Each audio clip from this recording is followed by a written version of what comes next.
Hello friends, आज हम Delhi circle 2025 PSC का मैथ का जो पोर्शन है उसको सॉल्व करेंगे। और उसमें हमारा पहला क्वेश्चन है बोर्ड मास। काफ़ी इजी क्वेश्चन है। तो इसमें हमें दो ब्रैकेट दिख रहे हैं, एक छोटा वाला और एक बड़ा वाला। तो हम छोटे वाले ब्रैकेट को सबसे पहले सॉल्व करेंगे। 12 6 माइनस ब्रैकेट 4 माइनस 2। अब ये 3 माइनस 2 इसको सॉल्व करते हैं 1 प्लस 1। अगला स्टेप है ये वाला ब्रैकेट हमको सॉल्व करना है। तो 6 माइनस ब्रैकेट 4 माइनस 2 आएगा। इसको सॉल्व करेंगे तो हम ब्रैकेट से बाहर 2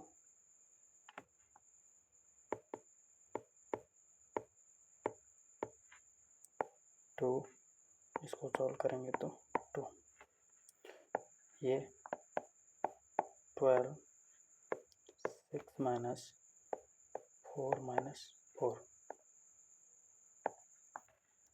इसको सॉल्व करेंगे 12 6 माइनस 0 यानी कि 12 मल्टीप्लाई बाई 6। अपने पास आंसर है 72। यहाँ पे कोई साइन नहीं है, ब्रैकेट से पहले इसका मतलब मल्टीप्लाई होता है। अगला क्वेश्चन भी हमारा बोर्ड मास से ही है, काफ़ी इजी सा ही है। पहले वाले क्वेश्चन की तरह सेम इसमें भी हम इसको सॉल्व करेंगे, यानी कि छोटा वाला bracket 4 plus bracket 3 minus 2 1/4 multiply by 2। इसको सॉल्व करेंगे ये वाला पोर्शन। तो 2 से 2 टाइम्स, 2 से 1 टाइम्स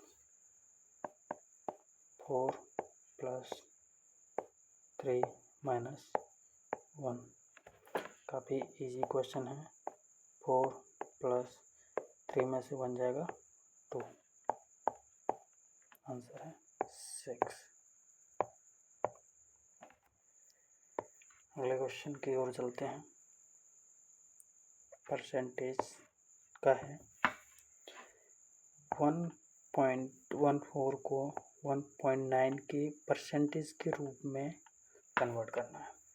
तो जिसको कन्वर्ट करना है, यानी कि 1.14 को किस में चेंज करना है 1.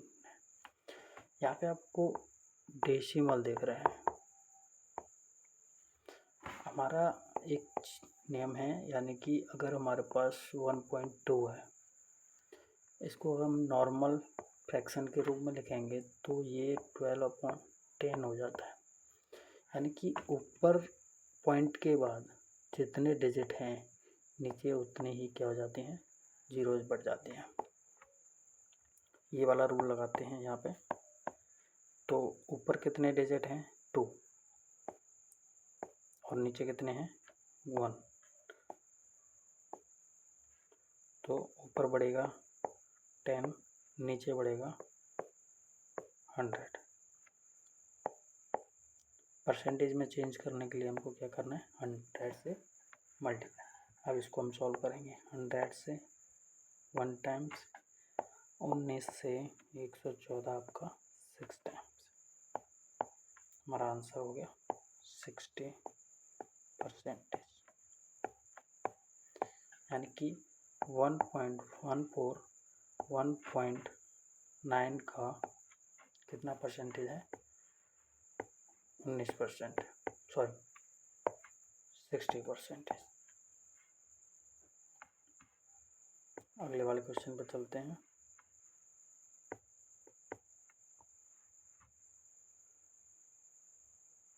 अगला क्वेश्चन हमारा, एक परीक्षा में 80% उम्मीदवार इंग्लिश में पास हुए, 85%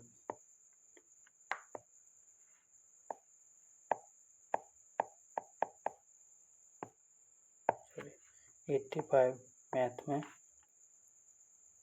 ये 73 में दोनों विषयों में पास हुए। तो हमारे पास है इंग्लिश में पास होने वाले कितने हैं,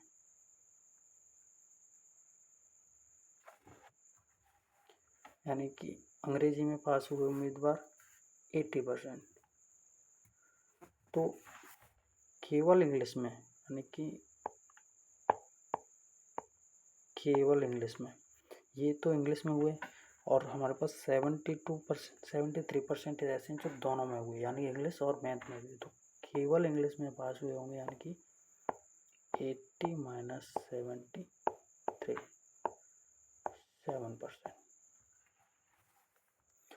ऐसे ही मैथ में, ओनली मैथ में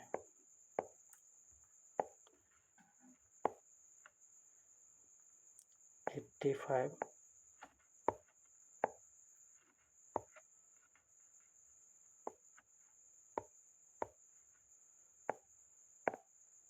माइनस 73,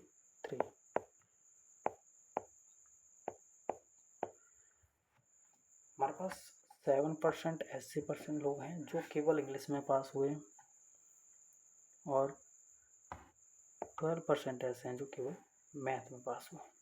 अब हमें दोनों विषयों में फेल निकालने हैं। क्या निकालना है? दोनों विषयों में।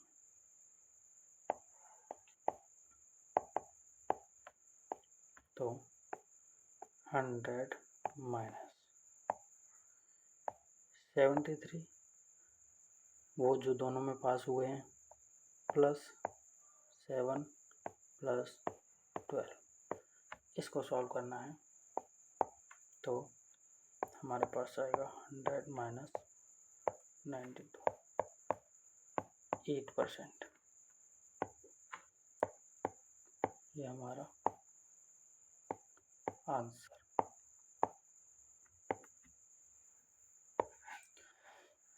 यानी कि हमारे पास ये भी था, केवल इंग्लिश में पास हुए हैं, ऐसे ही मैथ में पास हुए हैं। तो दोनों विषयों में पास होने वाले कितने हैं? 72। निकालना कितने हैं? दोनों विषयों में फेल होने वाले, यानी कि तीनों ही किसी न किसी सब्जेक्ट में पास होने वाले हैं। तो सारा ऐड करके हमें माइनस करना है, और हमारा आंसर आ जाएगा 8%। अगले क्वेश्चन की ओर बढ़ते हैं। यदि ए का वेतन बी के वेतन से 25% अधिक है। किसका अधिक है? ए का। कितना? 25%। मान लेते हैं बी का कितना है? 100। तो ए का कितना है? 125, 125। तो बी का वेतन ए के वेतन से कितना कम है? बी का वेतन ए के वेतन से कितना कम है? 25।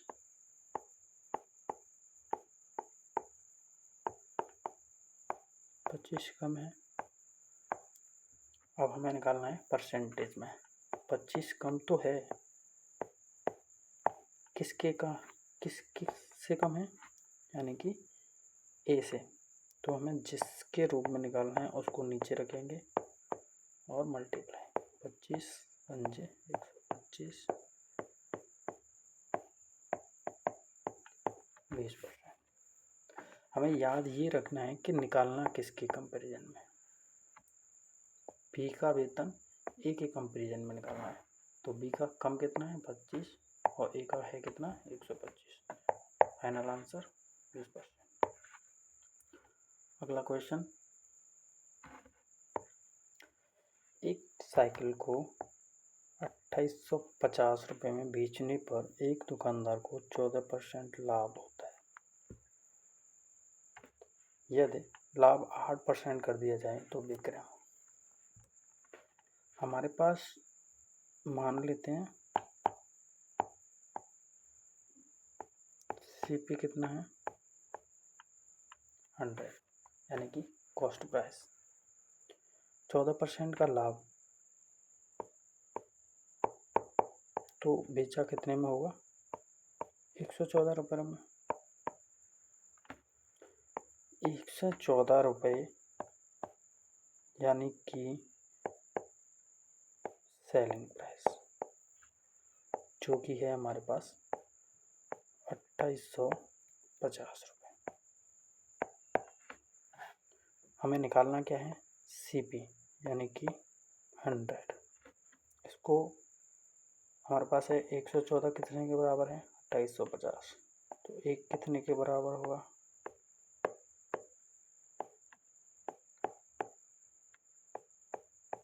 और 100 कितने के बराबर होगा? तो अपने पास क्या आ जाएगा? ये CP आ जाएगा।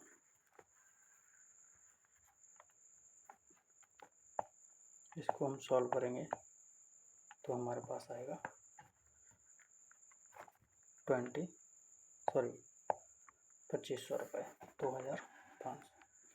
अब CP तो आ गया। अब वो बोल रहा है कि हमें 8% का प्रॉफिट चाहिए। कितना चाहिए? 8%। तो हमें कितने में बेचना होगा? 108 में। और अभी हमारे पास क्या था? 100 बराबर कितना था? 2500। तो 108 बराबर कितना होगा?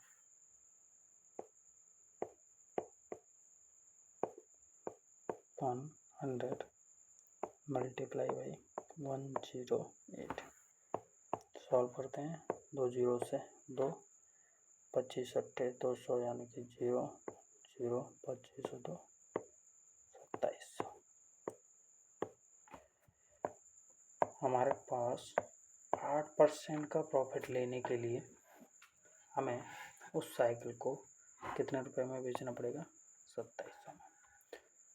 पहले खरीदा कितने में था? वो निकालना है। कैसे निकालेंगे? हमारे पास सेलिंग प्राइस है। अगले क्वेश्चन की ओर चलते हैं।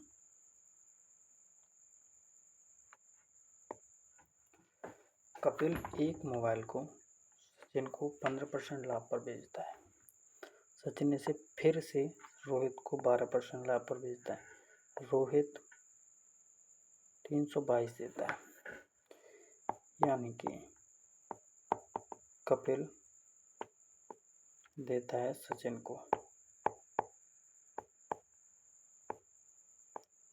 इंग्लिश और हिंदी मिक्स है, इसलिए थोड़ा सा बुरा ना माना।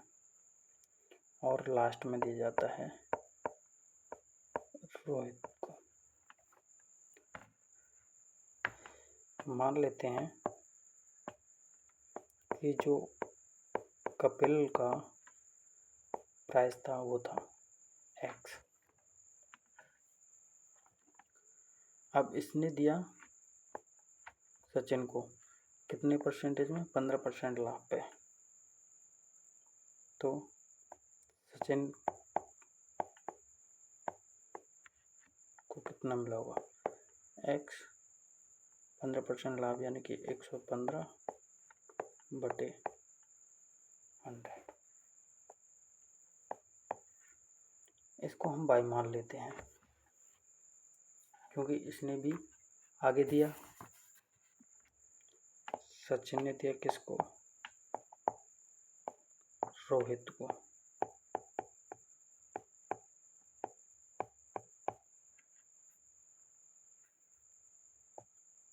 बाई कितने परसेंट प्रॉफिट पे दिया था? 12 यानी कि 112।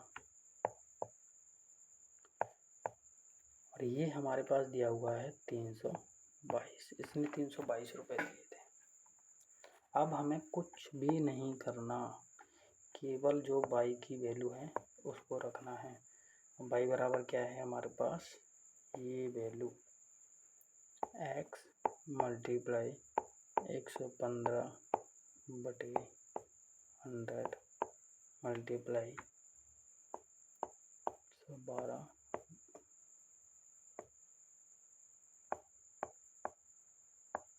322। इसको सॉल्व करते हैं।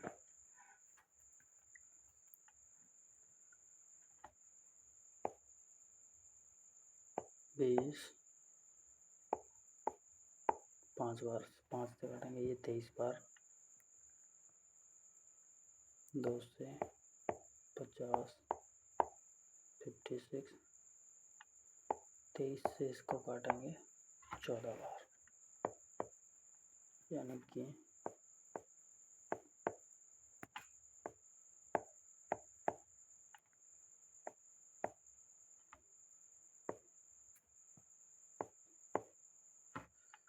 इसको सॉल्व करेंगे, 14 चौक 56, 5, 250, यानी कि ये शुरुआती प्राइस था किसका, कपिल का। कपिल ने किसको बेचा था, सचिन को 15% के प्रॉफिट के साथ। ऐसे क्वेश्चन के लिए हम एक डायरेक्ट फार्मूला भी लगा सकते हैं कि जहाँ से जाता है लास्ट में जितने भी पर्सन आते हैं, लास्ट में जो प्राइस दिया जाता है इसमें लगाते जाओ, प्रॉफिट है तो प्लस, लॉस है तो माइनस, कितना भी करते जाओ 100/, ये आंसर आ जाएगा। अगला क्वेश्चन भी लॉस एंड प्रॉफिट से ही है। 120 लागत वाली एक घड़ी को 15% हानि पर बेचेगी, 15% लॉस, यानी कि बेचा कितने में गया, 85 रुपये में, और सीपी कितना था, 100। सीपी दिया हुआ है हमारे पास 120, यानी कि 100 कितने के बराबर है, 120 के, तो एक कितने के बराबर होगा, 120/100, निकालना क्या है, 85।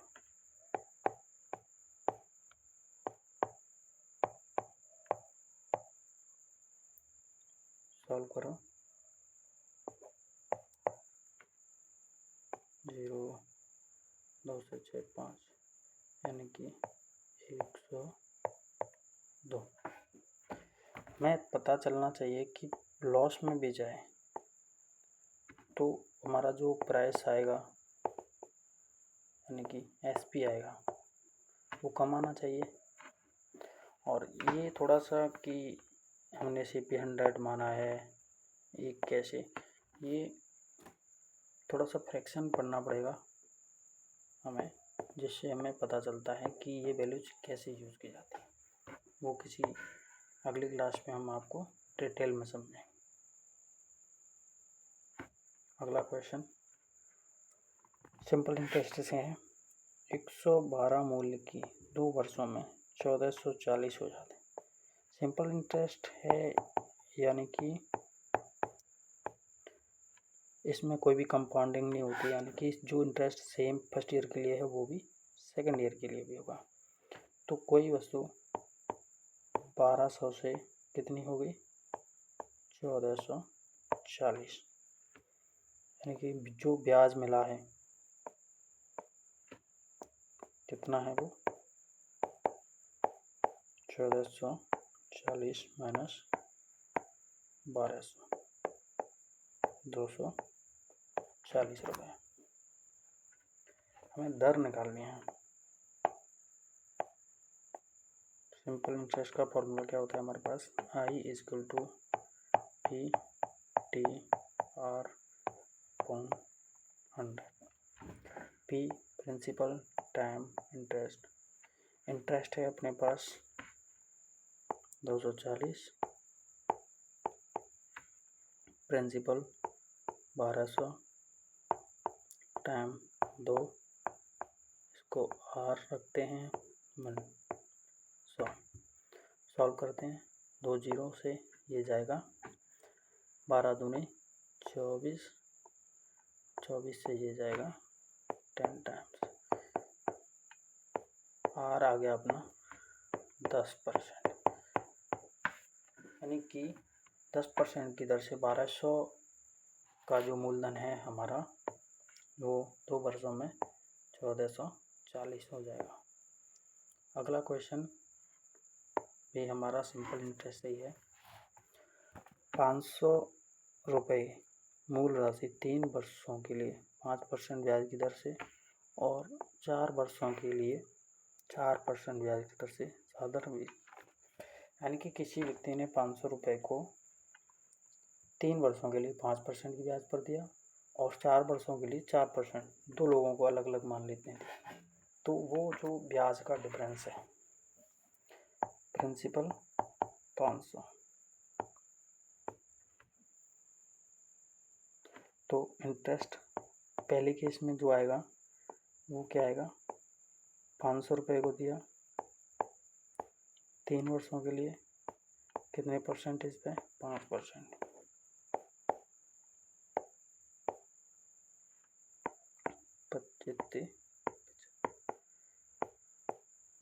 यानी कि पहले व्यक्ति को जब फर्स्ट इंटरेस्ट मान लेते हैं, जो भी आया हमारे पास कितना आएगा 75। I2 यानी कि इंटरेस्ट टू सेकंड व्यक्ति को जो दिया होगा वो 500, 4 वर्षों के लिए 4% की दर से, इसको सॉल्व करते हैं 80, यानी कि पहले केस में हमें जो ब्याज मिलेगा वो 75 रुपये, अगले केस में जो ब्याज मिलेगा 80 रुपये। तो जो डिफरेंट है, अंतर है, वो कितना आ जाएगा, 80 माइनस 75, यानी कि 5 रुपीज़।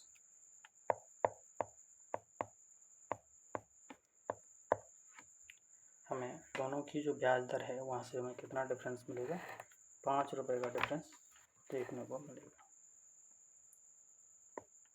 अगला क्वेश्चन, क्वेश्चन नंबर 11।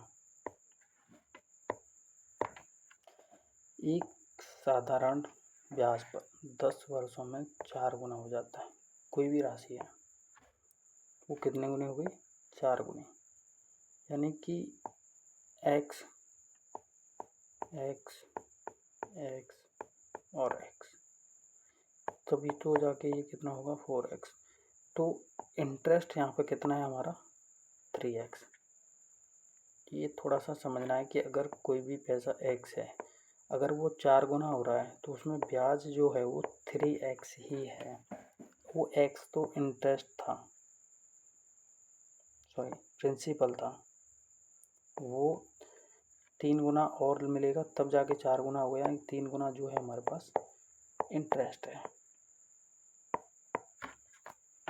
तो इसको सॉल्व करते हैं, कितना हो गया, 3x इंटरेस्ट है, प्रिंसिपल कितना था x, टाइम कितना है 10 वर्ष, और निकालना है 100, 10 से 10 बार x से x कट जाएगा, ये इधर जाएगा तो r आ जाएगा अपने पास 30%, यानी कि 30% हमारे पास इंटरेस्ट होना चाहिए। 30% ब्याज दर से हमारे पास 10 वर्षों में जो भी मूलधन होगा, जो भी प्रिंसिपल होगा, वो कितना हो जाएगा 4 टाइम्स। अगला क्वेश्चन एवरेज से है। एक क्रिकेट गेम के 10 ओवरों में रन रेट केवल 3.2 था। 282 रन की लक्ष्य तक पहुंचने के लिए 40 से 100 रन रेट क्या होना चाहिए। तो और एवरेज क्या होता है निकालना है हमें, यानी कि 10 ओवर में रन रेट कितना था 3.2 का, यानी कि एक ओवर 3.2 के हिसाब से 10 ओवरों में टोटल कितने रन बनेंगे 32 रन। बनाने कितने हैं 282, 32 बन चुके हैं, बाकी कितने हैं 250, 250 रन बनाने हैं। कितने ओवर में? 40 ओवर। तो एवरेज निकालना है 250 अपॉन 40, 0 24, यानी कि बाकी जो 40 ओवर बचे हुए हैं हमें उसमें 6.25 की औसत से रन बनाने होंगे, तभी हम लक्ष्य का पीछा कर सकते हैं। अगला क्वेश्चन नंबर 13। एक व्यापारी 5 महीनों में अलग अलग रुपए की इनकम करता है। छठे महीने में उसकी कितनी बिक्री होनी चाहिए ताकि उसे 6500 की औसत बिक्री। अब एवरेज कितने का रहना चाहिए? 6500। कितने महीने में? 6 महीने टोटल है, तो 0 0 0 39, यानी कि कुल इतने रुपए की उसकी बिक्री होनी चाहिए 6 मंथ में।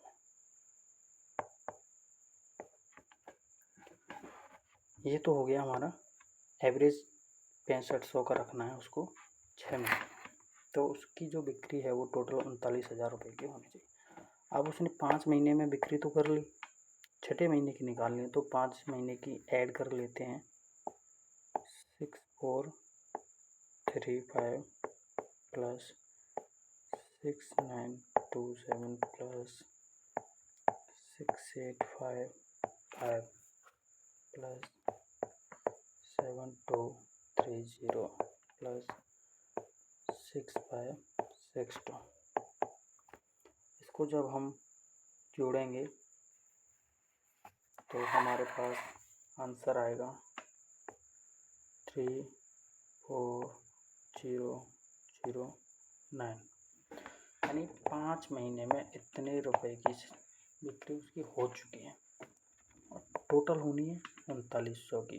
तो छठवें महीने में कितने रुपए की करनी होगी, हमें इसमें से माइनस कर देना है बस।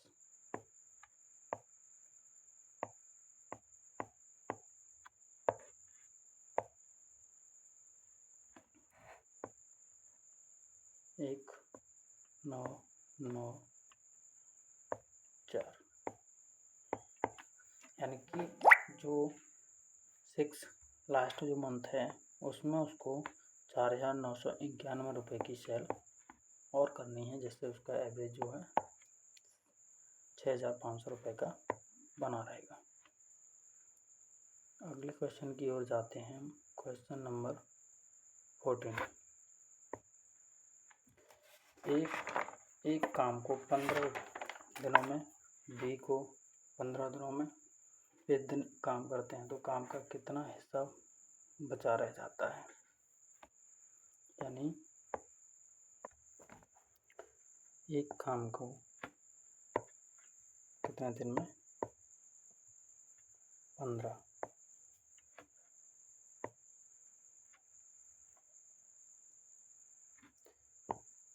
ए करता है 15 दिनों में, बी करता है 20 दिनों में। टोटल काम कितना होगा? 15 और 12, यानी कि हम इसका क्या लेते हैं? एलसीएम ले लेते हैं। इसको हम टोटल वर्क बोल सकते हैं, काम बोल सकते हैं। अब निकालते हैं एफिशिएंसी। अगर ए एक दिन 15 काम करता है, टोटल काम 60 है, तो ए एक दिन में कितना करेगा? 4, और बी कितना करेगा? 3। इसको हम कार्य क्षमता या एफिशिएंसी भी बोल सकते हैं। ए की कार्य क्षमता है एक दिन में 4 और बी की है 3। वो कह रहा है तो दोनों ए और बी कितना करेंगे एक दिन में? 4 + 3 यानी कि 7। 4 दिनों में कितना करेंगे? 4 दिन में 7 × 4 28। बाकी कितना बचेगा हमारे पास? 60 काम टोटल है, 28 गया, बचा कितना? 32 टोटल का, यानी कि 32 बट्टे 60, इतना बाकी रह गया। 4 से काट लो, 8 15, 8/15 कितना काम बाकी रह जाएगा। ये सबसे सिंपल मेथड होता है वर्क एंड टाइम वाले क्वेश्चन को करने के लिए। अगला क्वेश्चन,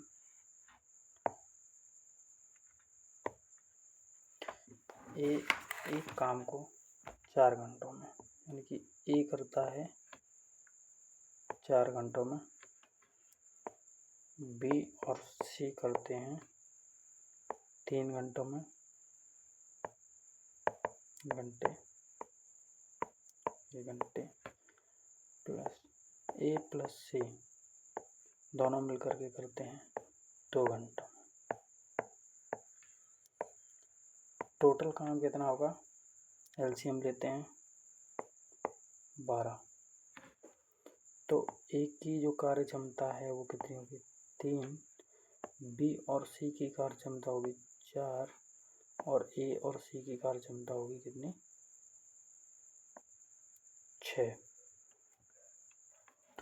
अब ए हमारे पास है 3।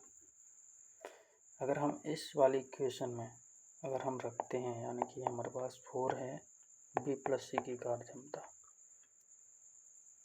ठीक है, लास्ट वाले में रख लेते हैं, ये इक्वेशन 2 मान लेते हैं। 6 ए प्लस सी, ए बराबर कितना है? 3, 6 3 प्लस सी, माइनस इधर आएगा तो सी की वैल्यू हो गई अपने पास 3, इसमें रख देते हैं 4 3 सॉरी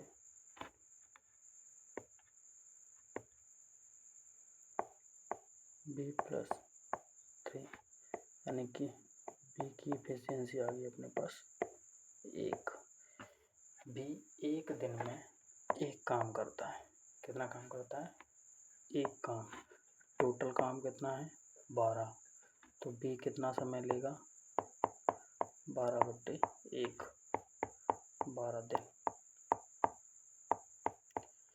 ये जो एलसीएम मेथड है ये सबसे सिंपल होता है, इसको अगर आप थोड़ा सा प्रैक्टिस करोगे तो बहुत अच्छा हो जाएगा, इससे हम किसी से भी आसानी से निकाल सकते हैं। अगला क्वेश्चन,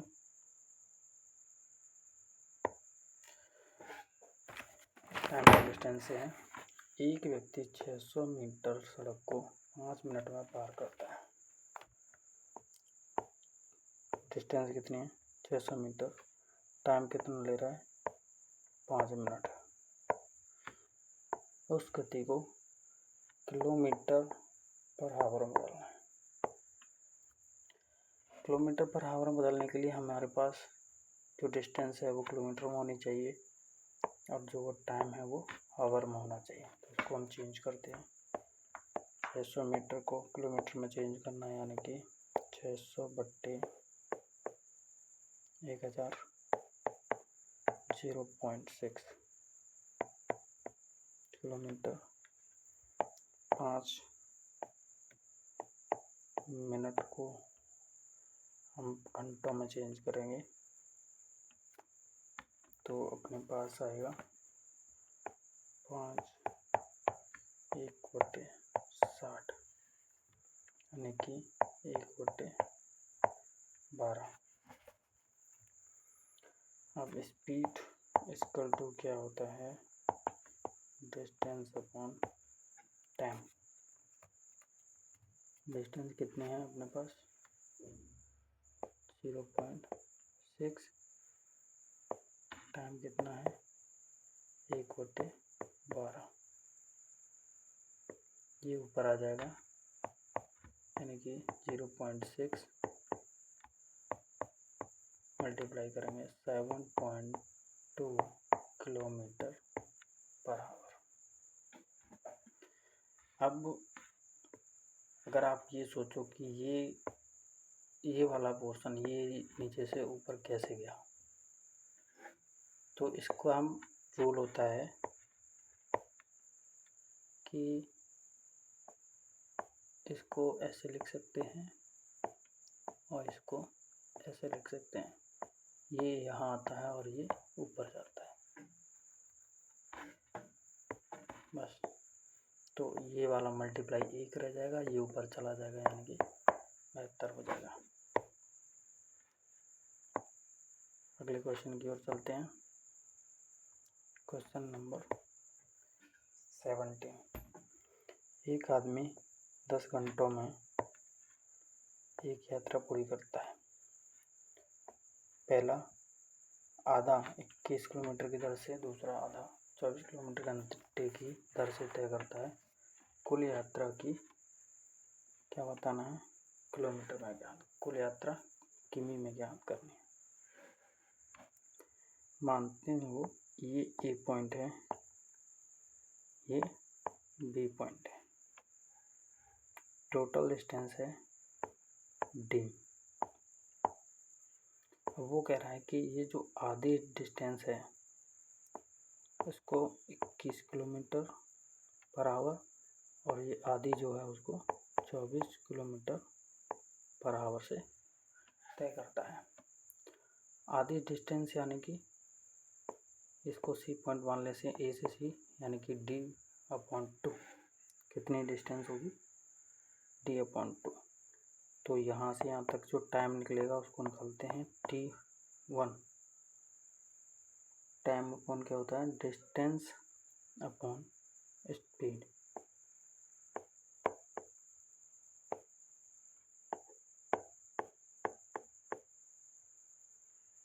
यानी कि डिस्टेंस कितनी है D/2 और स्पीड कितनी है 21 किलोमीटर। T2 सेम डिस्टेंस है और 24 kilometre per hour. Question 1, question 2। अब T1 प्लस T2 अपने पास है, कितना है 10 घंटा, यानी कि दोनों को मिला के अपने पास 10 घंटे उसने लगाया।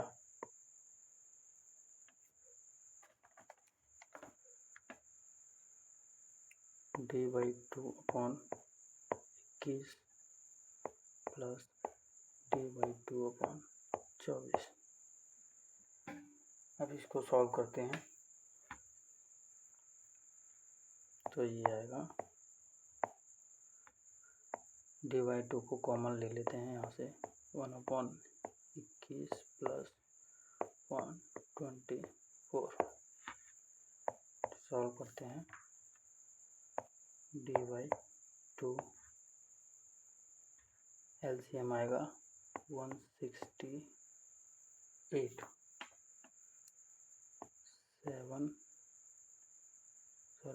8 और 7, यानी कि 15/168।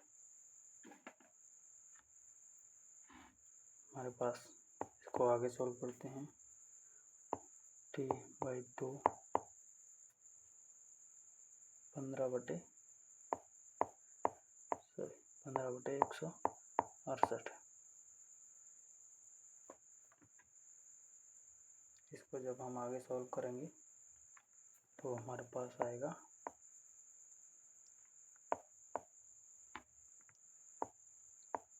इसको हम सॉल्व करते हैं तो डिस्टेंस आएगा अपने पास 224 किलोमीटर। ये सॉल्व करना है क्वेश्चन, और इसको सॉल्व करने के पास अपने पास ये वाला आंसर है 224 किलोमीटर। हमें जो बेसिक था वो देखा कि एक डिस्टेंस है यहाँ से यहाँ तक ए से बी, और आधा /2 ये भी /2। हमें निकालना है कि ये जो आधा हिस्सा है टाइम t1 लगा, यानी कि आधा डिस्टेंस जो भी है, और ये सेकंड। हमारे पास t1 t2 यानी 10 घंटे दिए हों, बस इसको सॉल्व करना है। थोड़ा सा लेंथी लगेगा बट है नहीं। अगला क्वेश्चन, 8 दर्जन केले 180 रुपये।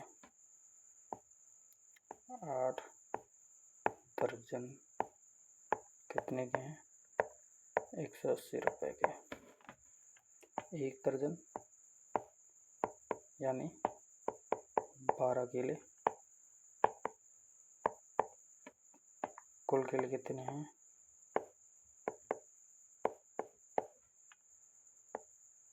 96। तो 96 केले कितने रुपए के हैं? 180 रुपये के। निकालना क्या है? 30 रुपये के। तो 180 रुपये में कितने आ रहे हैं? 96। तो 1 रुपये में कितना आएगा? 96/180। 30 रुपये में कितने आएंगे? 96/180/3। 6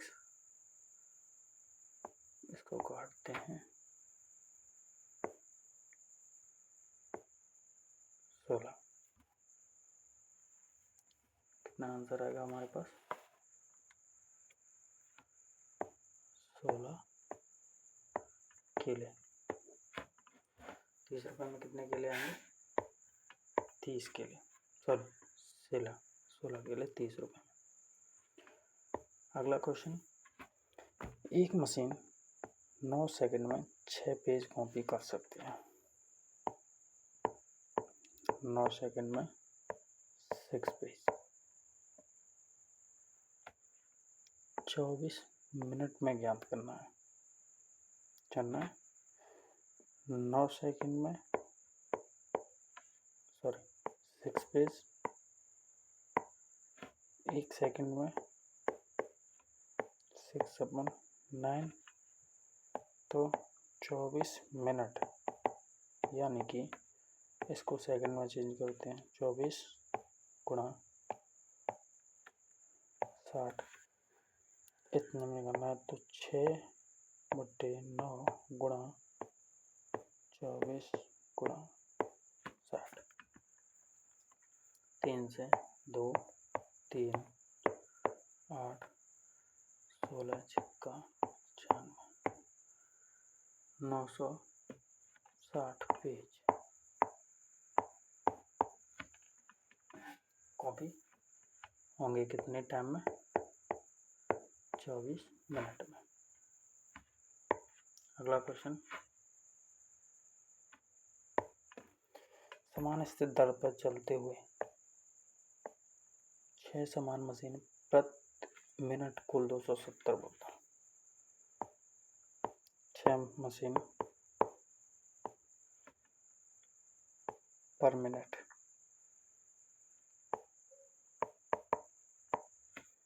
270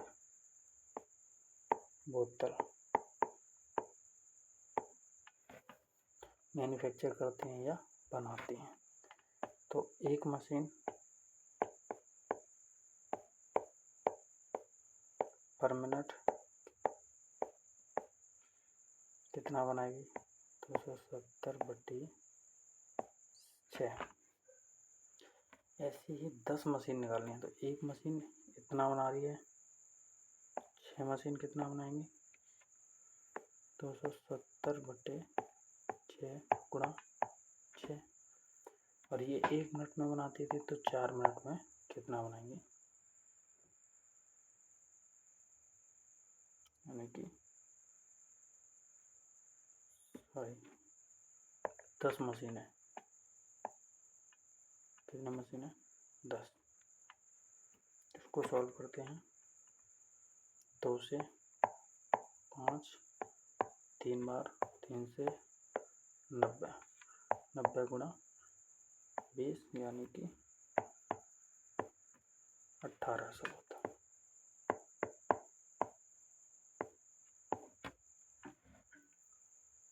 काफ़ी इजी सा क्वेश्चन था।